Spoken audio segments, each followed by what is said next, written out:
Hello students and welcome back to our YouTube channel Vidyam. मैं हूं Anshita Jindal, a graduate from your dream commerce college SRCC. और आज मैं तुम्हारे लिए ले आई हूं चैप्टर फॉरेन एक्सचेंज रेट, जो कि तुम्हारा 12th इको का सेकंड लास्ट चैप्टर है। छोटा चैप्टर है पर इसके जो क्वेश्चंस है थोड़े कंफ्यूजिंग हो जाते हैं, क्योंकि स्टेटमेंट बेस्ड क्वेश्चन आते हैं जिसमें अ लॉट ऑफ टाइम्स तुम्हें ट्रू फॉल्स बताना होता है। अ लॉट ऑफ टाइम्स तुम्हें ये बताना होता है कि अगर ऐसा होगा तो इससे क्या इफेक्ट पड़ेगा।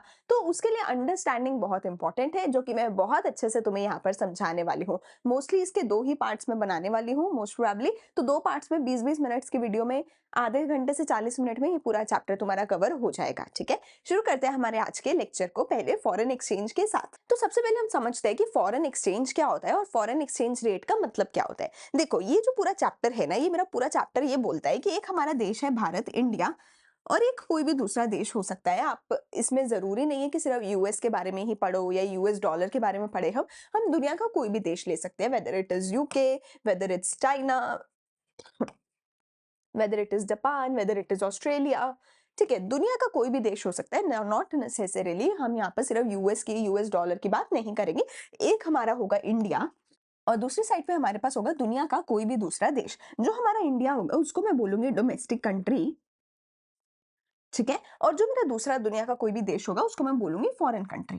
हम इस चैप्टर में कुछ भी पढ़ेंगे तो हम अपने डोमेस्टिक कंट्री के बारे में, अपने इंडिया के बारे में, इंडियन रुपीस के बारे में, डोमेस्टिक करेंसी के बारे में पढ़ेंगे। हम इसके बारे में पढ़ेंगे in relation with these countries.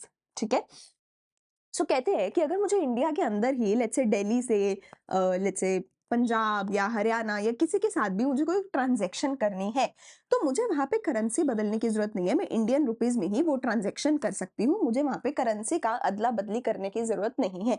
पर अगर मुझे इंडिया में बैठ के दुनिया के किसी भी दूसरे देश के साथ ट्रांजैक्शन करना पड़ेगा, तो मुझे इंडियन रुपीस में मैं ट्रांजैक्शन नहीं कर सकती हूँ। मुझे उस पर्टिकुलर देश की जो भी करेंसी होगी, चाहे वो डॉलर है, चाहे वो पाउंड है, चाहे वो येन है, चाहे वो दुनिया की कोई भी करेंसी है, मुझे उस पर्टिकुलर करेंसी के हिसाब से एक्सचेंज रेट देखना पड़ेगा और उस करेंसी के हिसाब से ही ट्रांजैक्शन करनी पड़ेगी। मैं इंडियन रुपीस में वो ट्रांजैक्शन नहीं कर सकती हूँ। ठीक है, मैं बार बार बोल रही हूँ कि सिर्फ डॉलर की बात नहीं है, चाहे हमारा पाउंड हो, चाहे मेरा येन हो, चाहे मेरे पास कोई भी दुनिया भर का दूसरा करेंसी हो, उसके एक्सचेंज रेट की हम यहाँ पर बात करेंगे। ठीक है, बेसिकली कहने का ये मतलब है कि लेट्स से आपके पास एक एप्पल है, आपको एप्पल खरीदना है, तो आपको बेटा जी एप्पल खरीदने के लिए पैसा देना पड़ेगा ना। वही बात है, अगर आपको किसी भी दूसरे देश की कोई भी करेंसी खरीदनी है, तो उसके लिए आपको पैसा देना पड़ेगा ना। अगर आपको किसी भी दूसरे देश में जाके कुछ भी खरीदना है, उसके लिए पैसा देना पड़ेगा ना। बस फर्क ये है, अगर अपने ही देश में होता तो रुपीस के ही अंदर ट्रांजैक्शन हो जाती और मुझे पता होता कि भैया एक एप्पल का भाव 10 रुपए 50 रुपए है। पर अगर यही एप्पल मुझे किसी भी दूसरे देश से मंगवाना पड़ेगा, तो इस जो एप्पल का भाव है वो होगा डॉलर्स में या पाउंड में, येन में। फॉर एग्जाम्पल, अगर इस डॉलर का रेट है $1, सॉरी, इस एप्पल का अगर प्राइस है $1, तो सबसे पहले मुझे ये देखना पड़ेगा एप्पल का क्या प्राइस है। एप्पल का प्राइस है $1। फिर मैं देखूंगी डॉलर टू रुपीस का क्या कन्वर्जन रेट चल रहा है, और फिर मैं देखूंगी कि डॉलर से रुपीस को मैं कन्वर्ट करूंगी कि अगर एक डॉलर लेट्स से 90 रुपए का है, तो मैं बोलूंगी कि ये जो एप्पल है बेसिकली 90 रुपए का है। सो प्रॉब्लम क्या हो रही है, जब भी मुझे किसी दूसरे देश के साथ ट्रांजेक्शन करनी है, तो मुझे उस पर्टिकुलर देश की करेंसी का रेट जानना पड़ेगा, क्योंकि मैं रुपीस में ट्रांजैक्शन नहीं कर सकती हूँ। ठीक है, इसी को मैं एक्सचेंज रेट बोल रही हूँ कि अगर मुझे अपनी करेंसी को दूसरी करेंसी के साथ अदला बदली करवानी है, एक्सचेंज करवाना है, तो उसके लिए मुझे कितना पैसा देना पड़ेगा। जैसे एक एप्पल के लिए 90 रुपए देने पड़े, मतलब कि एक डॉलर खरीदने के लिए मुझे 90 रुपए देने पड़ेंगे। सिंपल बात है कि अगर मुझे यूएसए से एप्पल खरीदना है, तो मैं सीधा एप्पल नहीं खरीद सकती।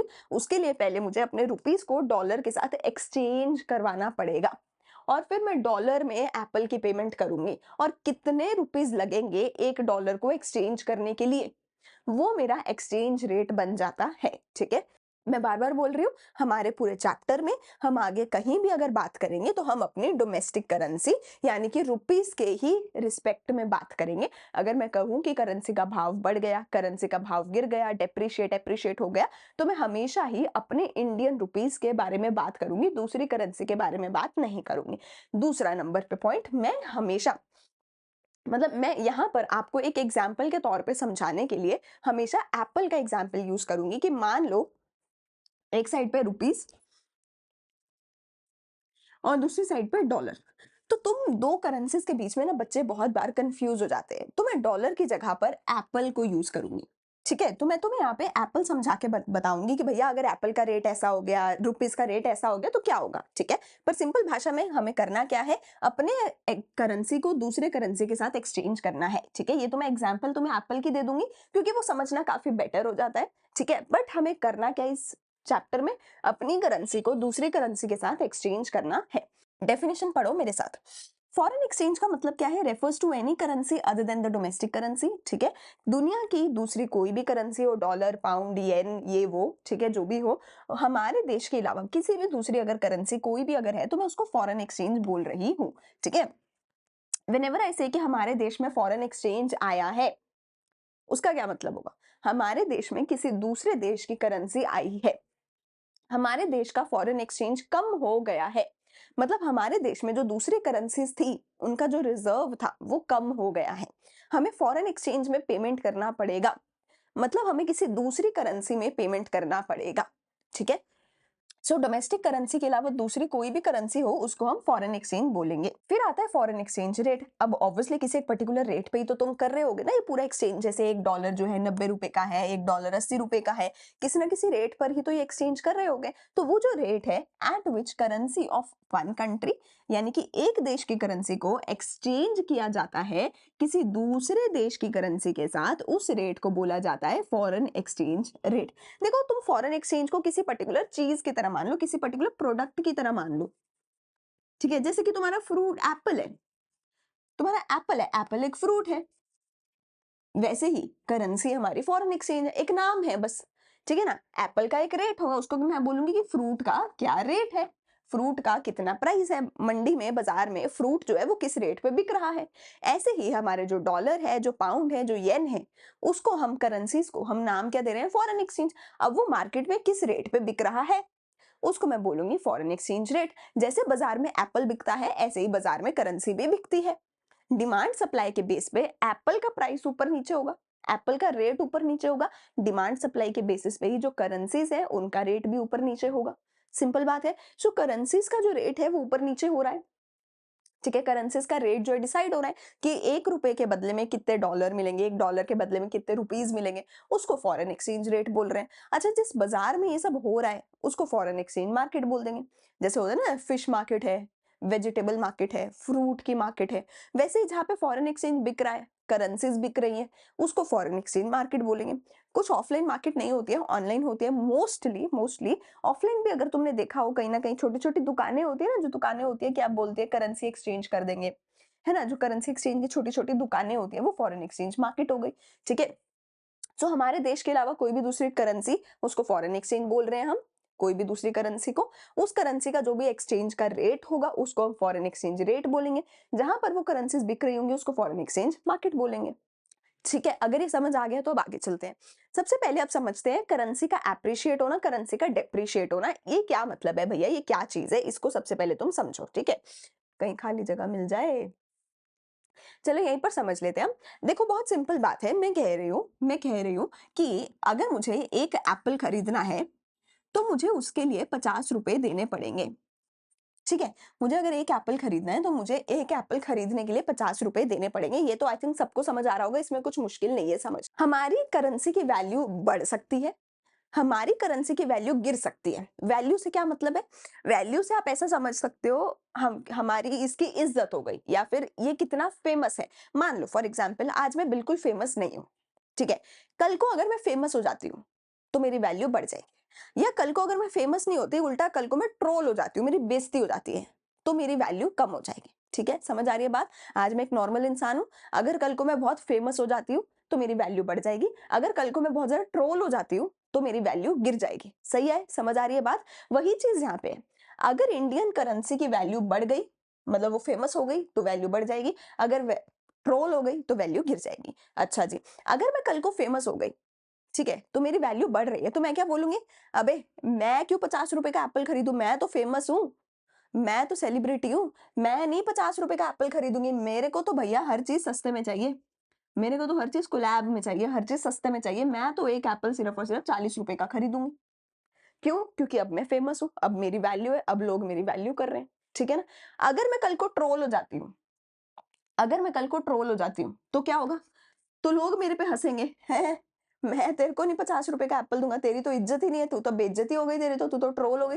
तुझे कुछ नहीं देंगे हम 50 रुपए में, उल्टा तुझे तो हम एक एप्पल 60 रुपए में देंगे, ठीक है? सो क्या हो रहा है, 3 चीज़ें हैं, एक एप्पल तुम्हें 40 का मिलेगा, 50 का मिलेगा या 60 का मिलेगा।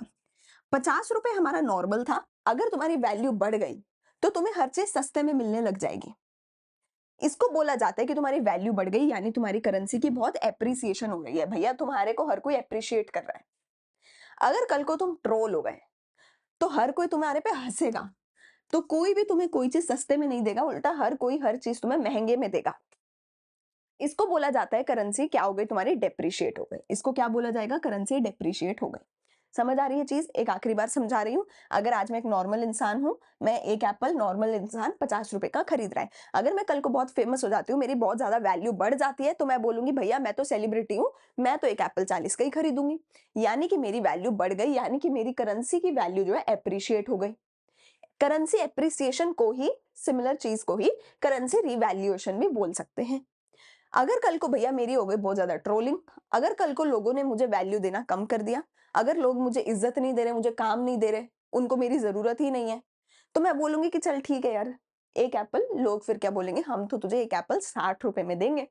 क्यों? क्योंकि तेरी तो कोई वैल्यू ही नहीं है, ठीक है? तो अगर मुझे हर चीज़ महँगी मिल रही है, इसका मतलब मेरी करेंसी डेप्रिशिएट हो गई। अब यहाँ पर जो एप्पल है, ये एप्पल हमारा क्या है? मैंने पहले ही बोला था एप्पल क्या है मेरा? डॉलर।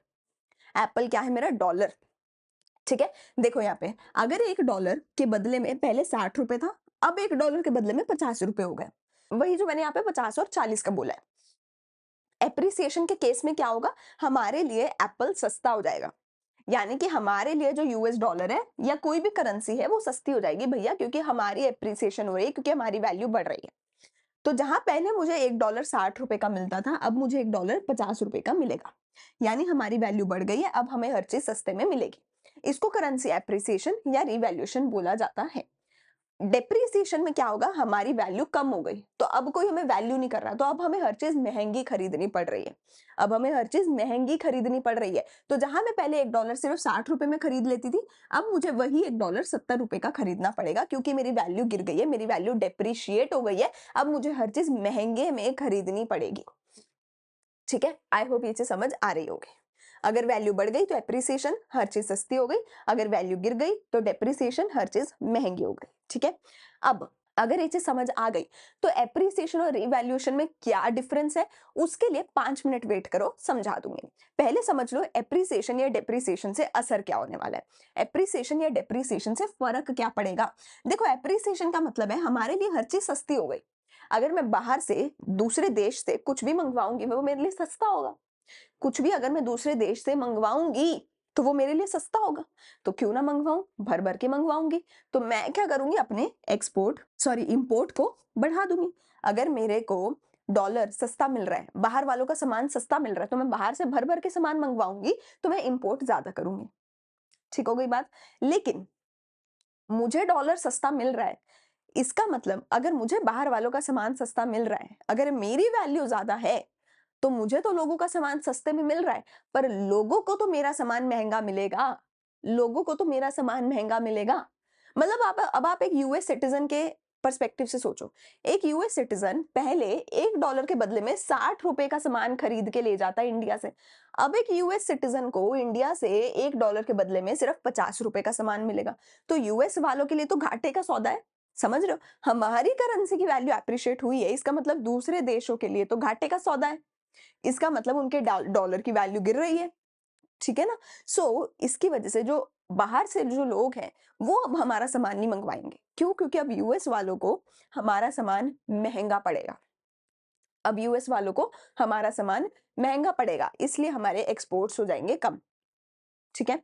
अगर एक्सपोर्ट हो नहीं रहे, इम्पोर्ट हो रहे हैं, तो हमारी नेशनल इनकम गिर जाएगी। क्यों गिर जाएगी? एक्सपोर्ट हो रहे हैं, हो रहे होते तो बाहर से पैसा आ रहा होता, बाहर से पैसा आ तो रहा नहीं है क्योंकि एक्सपोर्ट हो रहे हैं। बाहर पैसा जा बहुत रहा है क्योंकि इंपोर्ट हो रहा है। तो इसकी वजह से नेशनल इनकम डिक्रीज हो जाएगी, क्योंकि इंपोर्ट का मतलब कि हमारे देश से डॉलर माइनस होता जा रहा है, हमारा पैसा बाहर जा रहा है। जब इंपोर्ट करवाते हो पैसे बाहर देते हो ना, और एक्सपोर्ट हो नहीं रहे, मतलब बाहर वालों का पैसा हमारे पास आ भी नहीं रहा, तो ऑब्वियस सी बात है हमारे देश में जो इनकम है वो कम हो जाएगी। तो एप्रिसिएशन की वजह से ये तीनों इफेक्ट हो जाएंगे। ठीक है, अगर कोई भी डाउट है तो यहीं पे टाइम स्टैम्प के साथ कमेंट सेक्शन में पूछो कि ये मैम ऐसा क्यों हुआ। ठीक है, समझना बहुत जरूरी है इस चीज को, क्योंकि इस पे मल्टीपल क्वेश्चन बनेंगे। ठीक है, फिर आता है डेप्रिसिएशन। अब depreciation is exact opposite of appreciation. Depreciation is exact opposite of appreciation. तो डेप्रिसिएशन में जो भी होगा एप्रिसिएशन से बिल्कुल उल्टा होगा। एप्रिसिएशन में क्या था, मेरी वैल्यू बढ़ रही थी, मुझे दूसरों का सामान सस्ते में मिल रहा था, मुझे दूसरी करेंसी सस्ते में मिल रही थी।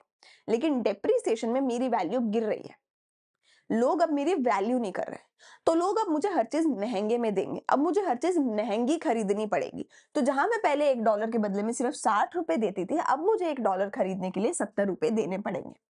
अब मुझे $1 खरीदने के लिए 70 रुपए देने पड़ेंगे। तो इसका मतलब अब अगर मैं बाहर से, अब अगर मैं यूएसए से कोई भी सामान मंगवाती हूँ, अब अगर मैं यूएसए से कोई भी सामान मंगवाती हूँ, तो वो सामान मेरे लिए महंगा हो जाएगा।